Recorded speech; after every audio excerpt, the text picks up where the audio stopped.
It's a problem-free philosophy. Hakuna Matata. Hakuna Matata.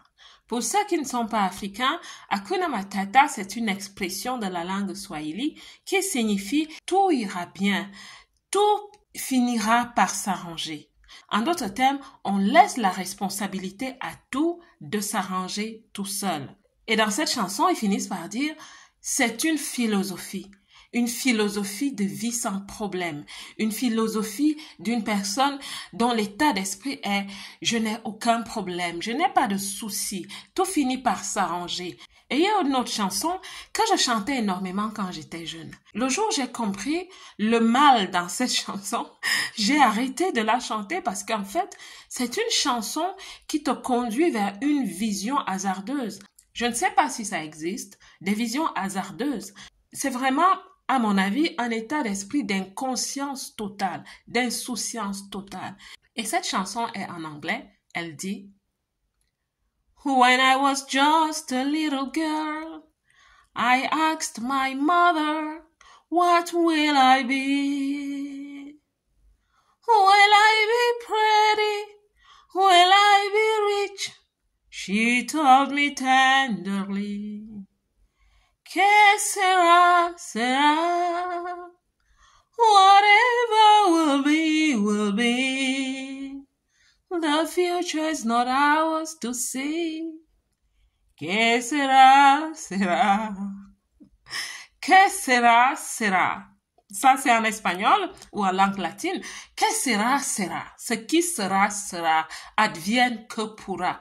Nous ne pouvons pas voir le futur. Que sera, sera. Ma fille vit. Dans cette chanson, c'est une mère qui répond à sa fille en lui disant « Ce qui sera, sera ». Parce que la fille lui demande « Quand je serai grande, qu'est-ce que je deviendrai? Serai-je belle ? Ou serais-je riche? » Et la mère, avec toute sa sagesse, lui répond, que sera, sera. Whatever will be, will be. Ce qui sera, ma fille, sera. Tu deviendras ce que le hasard décidera que tu deviennes. Alors vis ta vie, que sera, sera. La vérité avec ce genre de philosophie, que sera, sera, ou Hakuna Matata, quand ça devient une philosophie de vie, je vous assure, c'est la destruction future. C'est se projeter vers le hasard. Que sera, sera. Ce n'est pas un conseil que je donnerais à qui que ce soit. D'avoir une vie que sera, sera. Vivre sans définition de soi-même, sans définition de son futur, sans définition des objectifs qu'on souhaite atteindre dans la vie. Vivre avec de grands rêves qui n'ont pas la chance de devenir réalité. Des grands rêves à qui on ne donne pas la chance de se matérialiser est une vie très difficile à vivre. C'est une vie qui se manifeste à un certain moment donné de frustration. On est frustré dans la vie parce que la croissance doit être alignée. Nous sommes corps, esprit et âme. Quand le corps grandit, la stature physique grandit. Parce que chaque année, on devient plus mature. C'est très normal aussi que le corps connaisse cette maturité. Alors, on devient une grande personne physiquement, mais au niveau mental, au niveau émotionnel ou même au niveau spirituel, ça ne suit pas. C'est très dangereux pour l'être humain. Et cette situation crée des insatisfactions qui sont tout à fait naturelles. Quand la vie n'est pas équilibrée, à l'intérieur de soi, on le ressent. Quand on marque le pas sur place dans la vie, on le ressent. Et ça fait mal. Pas forcément parce qu'on va se comparer aux autres, mais simplement parce qu'il manque un équilibre. Une vie qui n'a pas d'homéostasie, une vie qui n'a pas d'équilibre, une vie qui n'a pas de ligne directive est une vie très frustrante. Les personnes qui connaissent des dépressions profondes, quand elles vont peut-être à une thérapie ou à un coaching, elles se rendent compte qu'il n'y a pas un alignement entre qui elles étaient, qui elles sont et qui elles deviendront. L'anxiété a sa source dans le hasard, dans l'incertitude. L'incertitude profonde nous fait peur généralement parce qu'elle nous parle de notre futur et elle nous dit que demain ne sera pas bien. Seulement, les gens ne savent pas toujours quoi faire. ne vont pas vers les bonnes personnes qui vont les équiper avec des outils, avec des modèles de développement personnel qui vont les aider à être alignés. Dans cette communication, je souhaite sincèrement mettre l'emphase sur le fait, ma belle, qu'une vie Hakuna Matata n'est pas une vie de succès, est une vie qui vous prépare à l'échec futur, est une vie qui vous prépare à l'incertitude et qui ne va pas vous aider à vous insérer vraiment dans la société. Parce que quand on est jeune, on est tous jeunes, on a des amis qui sont jeunes.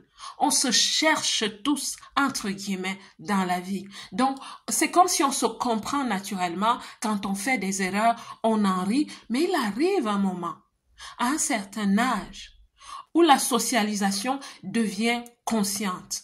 Je ne dis pas intéressée, je dis simplement consciente. Ça veut dire que on s'attire en fonction du chemin qu'on fait. En fait, c'est notre chemin de développement personnel qui nous place dans l'intersection du développement personnel des autres. C'est comme ça qu'on rencontre les gens. À un moment donné dans la vie, les rencontres ne sont plus intuitives parce qu'elles ne sont plus guidées par notre choix. Elles sont plutôt guidées par quelque chose de supérieur. Et cette chose supérieure est parfois en nous-mêmes, c'est-à-dire quand on a une vision forte. Les choses commencent à se mettre en place. Même Dieu collabore pour nous aider parce qu'il a compris que nous avons la pertinence, que nous avons pris la décision d'aller dans une certaine direction, quand c'est une bonne direction. Soyons des femmes qui prennent la décision de faire un choix. Et dans cette communication, je ne nous pousse pas toutes vers une certaine direction. La croissance est unique. Nous sommes uniques et nous allons créer des résultats uniques dans cette vie, des solutions uniques parce que nous sommes appelés pour des choses uniques, pour des choses différentes les unes des autres. Mais ce que je nous pousse à faire, c'est de nous lever et de ne plus vivre de façon intuitive, de façon Hakuna Matata, de façon que sera, sera, parce que ce n'est pas une bonne devise, ce n'est pas l'emblème qu'il faut dans la vie de quelqu'un, ce n'est pas un punching line de réussite. Que sera, sera. Oh, ma vie, tu sais, Hakuna Matata. Non, ma belle, la vie n'est pas la vie Hakuna Matata. La belle diaspora, j'espère que cette vidéo va parler à quelqu'un, qu'elle va réveiller une femme, qu'elle va te pousser à la proactivité, à l'assertivité devant la vie. La belle diaspora, que Dieu vous bénisse. Je vous aime.